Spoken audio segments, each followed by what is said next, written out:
कथा का प्रारंभ। एक बार देवर्षि नारद ने देखा कि पृथ्वी पर लोग अनेक कष्टों से पीड़ित हैं।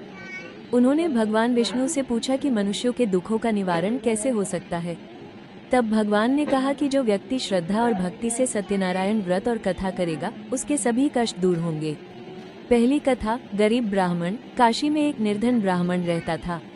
भगवान सत्यनारायण ने वृद्ध ब्राह्मण का रूप धारण कर उसे व्रत करने की सलाह दी। उसने श्रद्धापूर्वक व्रत किया और शीघ्र ही उसका जीवन सुख समृद्धि से भर गया। दूसरी कथा। लकड़हारा। एक लकड़हारा ब्राह्मण के घर कथा सुनकर प्रभावित हुआ। उसने भी सत्यनारायण व्रत करने का संकल्प लिया। भगवान की कृपा से उसे धन, सम्मान और सुख प्राप्त हुआ। तीसरी कथा। व्यापारी और उसकी पुत्री। एक धनी व्यापारी ने पुत्र प्राप्ति की इच्छा से व्रत का संकल्प किया, परंतु सफलता मिलने पर वह संकल्प भूल गया। बाद में उसकी पुत्री का विवाह हुआ। व्यापारी जब व्यापार हेतु गया तो अनेक कठिनाइयों में फंस गया।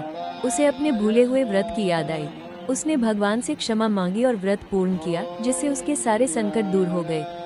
चौथी कथा। राजा तुंगध्वज। राजा तुंगध्वज एक बार भगवान की कथा और पूजा को अनादर पूर्वक छोड़कर चले गए।